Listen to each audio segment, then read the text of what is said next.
It's the Scarves Prematch show. Atlanta United gets set to take on the New England Revolution here at Mercedes-Benz Stadium on a Wednesday night. Sitting with you, Tyler and Henry are coming along shortly. They're also at the bench with me. But welcome back, everyone.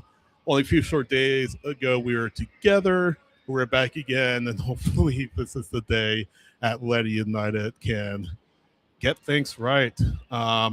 2 wins in their past 26, 1 win in their past 12 home matches against MLS opponents here at Mercedes-Benz Stadium. And they face a New England Revolution team who is much improved under first-year coach Marko Mitrovic. 4-0-3 this season, a 3-match winning streak coming in to this match. If there's one thing that maybe Atlanta United, just optimistically speaking, can hold on to, or maybe grab onto for this match, is that New England has lost its last six away matches, dating back to last year.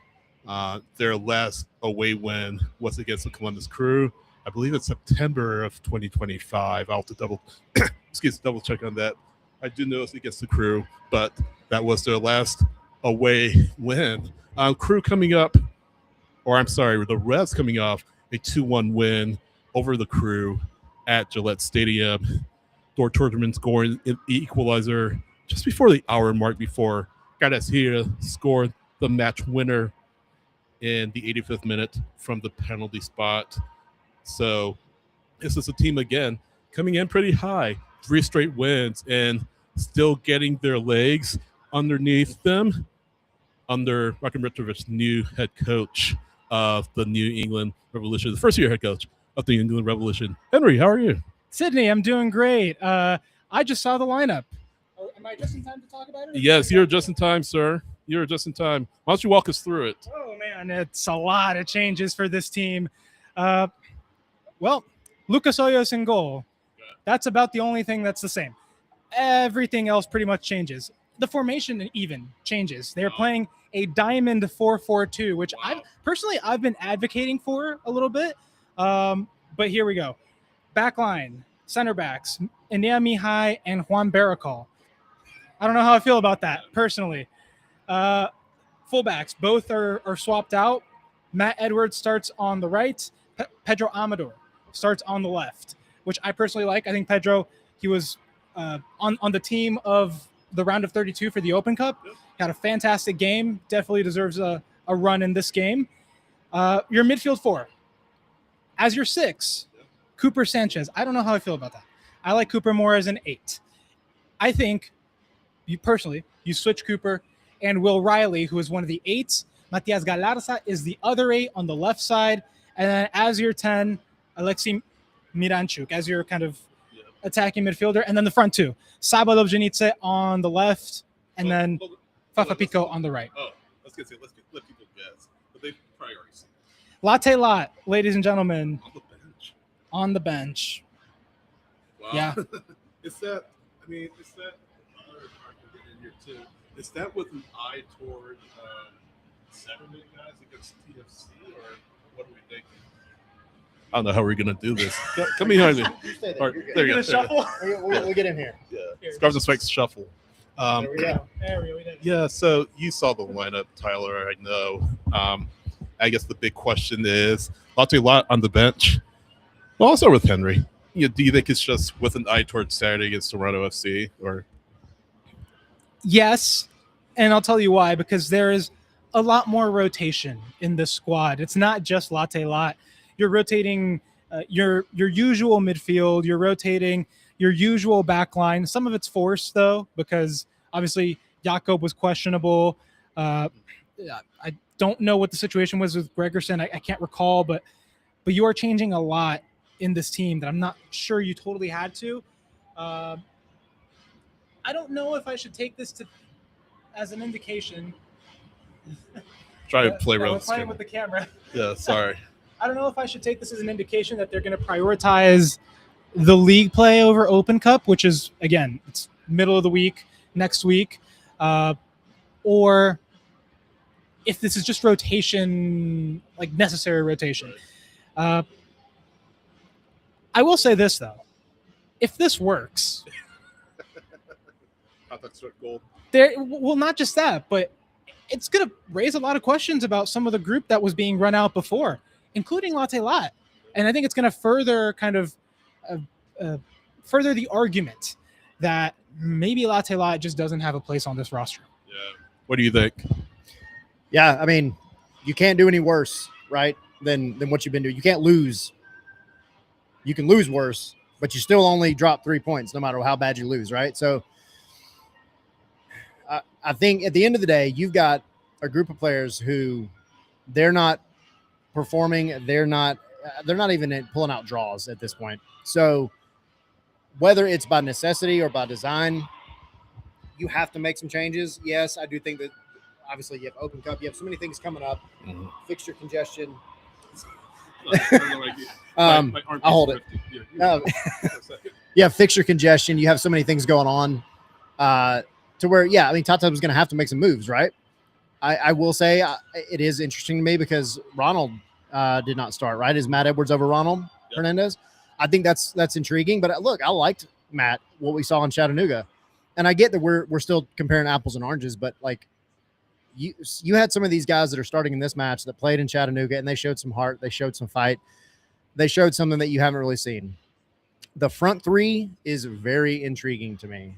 I am very curious to see how those three roll out. But I mean, look, you got Fafa, who is he's a known quantity in Major League Soccer, period. You've got Saba, who love him or hate him, and I know he's kind of been on the downtrend a little bit, but he's a guy that's going to give you hustle. He's going to give you something. I mean, he might send you some crosses in that are to nobody, but he's going to give you however long he plays, 75 minutes, 90 minutes, whatever, he's going to give you a shift. And then Alexi, a lot of people have been calling for him to be a 9, just try it out. So whether he plays as like a true 9 or more of a false 9, I'm sure he's going to drop back.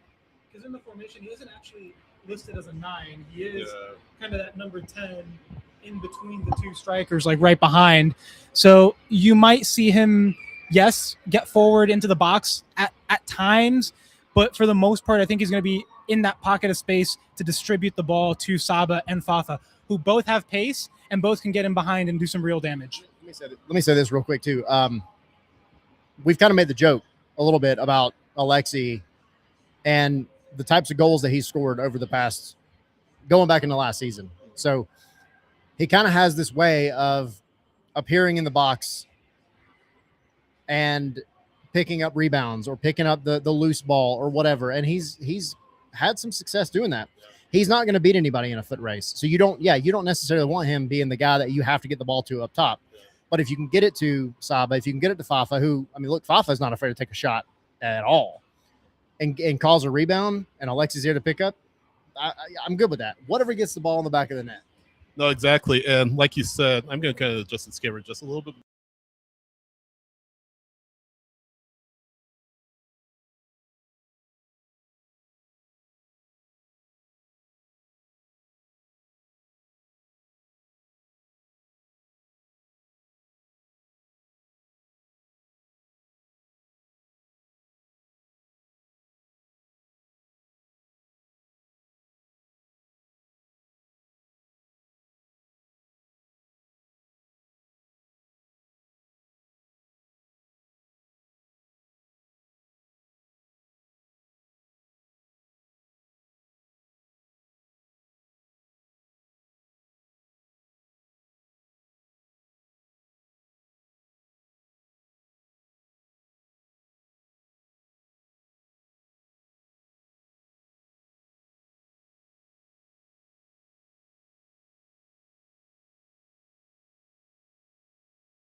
Someone hit mute. Sorry. The amount of technical difficulties we're having in this freaking show is insane. No, I've been not a big fan of Juan Berrical at all. Not been shy about it. I'm never one to sit here and dump on a player because I understand these guys are going out there. They're doing what they're doing, and I'm not going to Monday morning quarterback anybody except for what I am going to provide as a journalist, as an analyst, as somebody talking about the team. But Juan Berrical has gotten beat the same way multiple times this season so far. And yeah, so it is frustrating. But on the flip side of that, Steon Gregerson just had his wisdom teeth taken out. And that's a struggle. So did I kind of expect him to be rested and hopefully play in more important games than this one? Yeah. And really, look, you got rid of 2 other center backs last year that probably would be starting right now. They're not here anymore. So you really only have one option.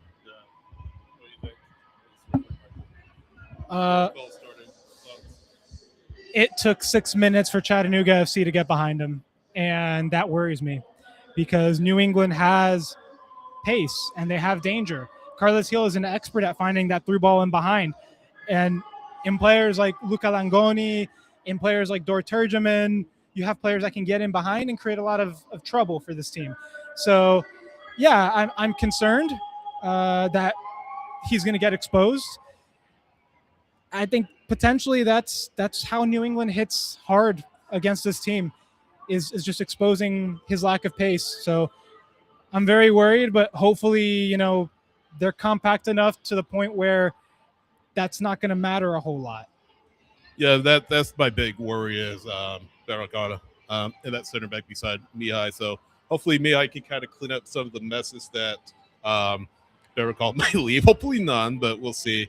Connie, thanks for the $2. Really appreciate your support. Maybe our audio should go back out again. No, I'm just kidding. Thank you, Connie. So that's what I'm looking at, Barragata, how he deals with the Revs attack. I'm also looking at Matt Edwards. I thought Ronald Hernandez would start. How come I thought he was never starting? You were talking about before. He was never going to start this match. Doesn't mean we don't see him. Is he in the team tonight? No, he's not. Okay, so he's not in the team. So if we do see a substitute, it'll be Hernandez out there. But I kind of expected Ronald to start. I mean, is this what you expected, or? Yes, I kind of expected that Matt Edwards would be ahead on the depth chart of Ronald Hernandez simply because of the really good game that he had against Chattanooga FC. He had a phenomenal performance. He executed that role of right back pretty much exactly how Tata Martino wants. Someone that has that balance of, do I have the stamina to get forward and come back, to choose the right times to give width and to support the attack. He did that beautifully. He played a beautiful ball to, I think it was Miggy. It was either, no, it was either Miggy or Luke Brennan for one of the goals. It was a really good ball forward, and it's exactly what Tata wants out of his fullbacks. So I definitely think that this is him recognizing that, and I think it's great for Matt Edwards to get this run out as an academy player. As you'll remember from our latest reaction show, kind of my thoughts on why the academy players need to play more and why there needs to be more of an emphasis on them.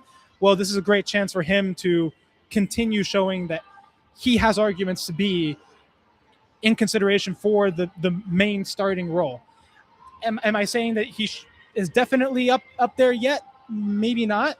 But this game is another chance for him to prove that he deserves to be in that conversation. I just asked in the chat. If y'all have predictions, let us know what you think. But Tyler, what are your thoughts? So going back to what Henry was saying. I mean, I agree with all that. I think Matt Edwards, he had a really good game. He's kind of the hot hand at the moment. When Ronald came on, he had a couple of sketchy moments, I think, in that Chattanooga match. But ultimately, yeah, I mean, the one constant that you have had at this club over the past 5, 6, 7 years, honestly, is that your academy kids, your pipeline guys, like the homegrowns, the college guys, they're ride or die. And that's a lot more than you can say for some of the higher priced talent that's come on this team. So now I do feel like it's a little bit, that's not a knock at Ronald, because I feel like if there's a guy that's going to bleed for this team, it's Ronald Hernandez as far as a veteran. But I'm not surprised at that. But as far as the way that this game turns out, it's so tough for me to sit here and be optimistic about Atlanta winning because they're not scoring goals. I think maybe this throws a little bit of wrench in New England's plan, but I also said the same this past weekend against Nashville. I'm going to go with a 1-1 draw. 1-1. Yep. What's your prediction?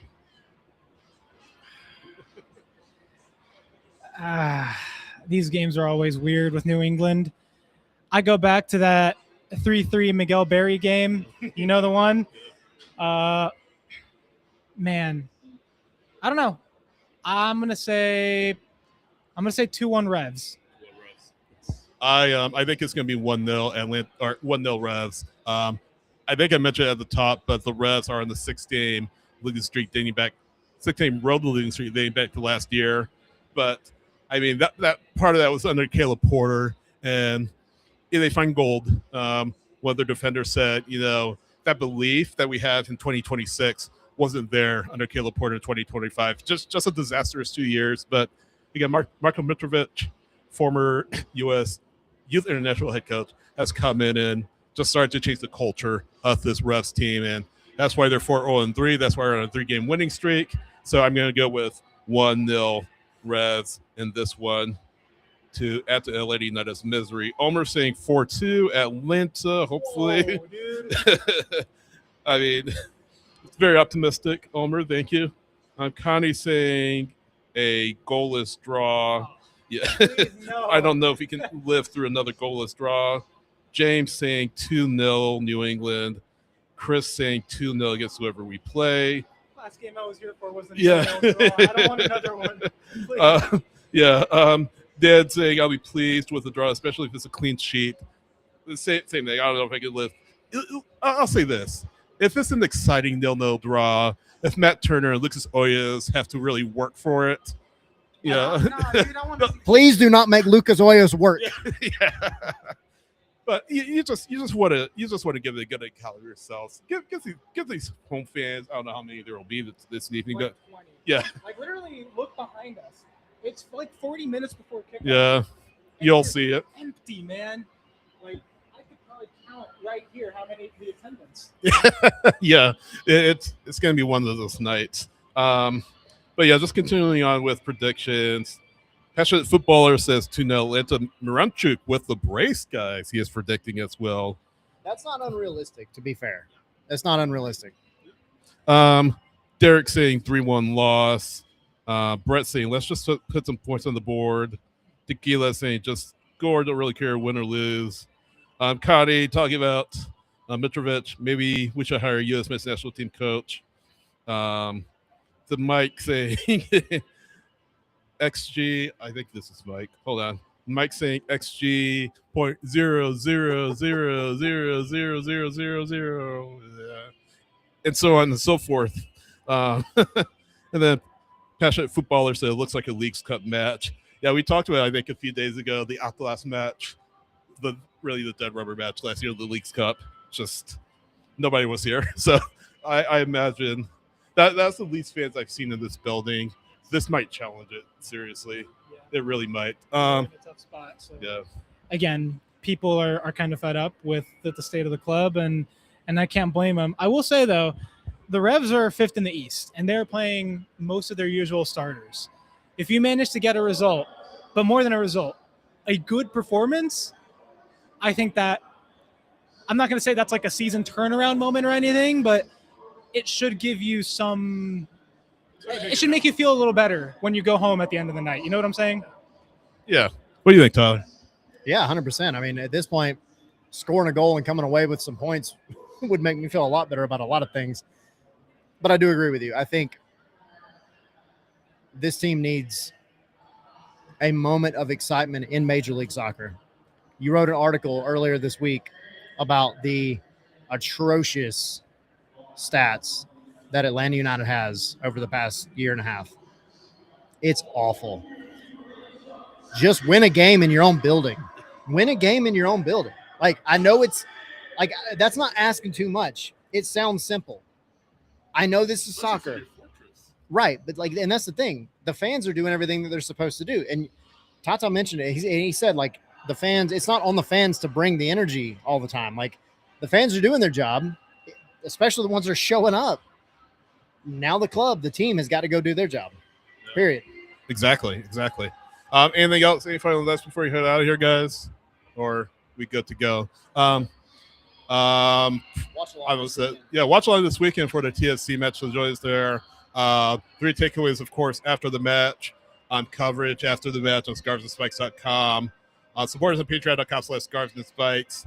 if you enjoy what we do, $5, $10 a month, select your tier and get bonus coverage of Atlanta United training ground reports, Patreon mailbags, Discord access, and all that good stuff. Stats at scarvesandspikes.com. Check the stats. Find out how bad Atlanta United has been over the past few Check out what years. happens when the rage meter goes above 100. Is there something? Surprise. Are you going to get there? I hope not. I hope it drops after today. But hey, keep an eye on it tomorrow morning because it might do something special. Yeah. But no, 3 takeaways afterwards. As always, Spaces, I think, with Tommy on X. Yes. Spaces on X with Tommy afterwards. And what else am I missing? I'm missing something. Mention Patreon. I think that's it. Yeah. Follow us on social. Like, subscribe, share our content on YouTube. Helps us out a lot. One thing I did forget, World Cup Conversations. Our series continues with Glenn Davis.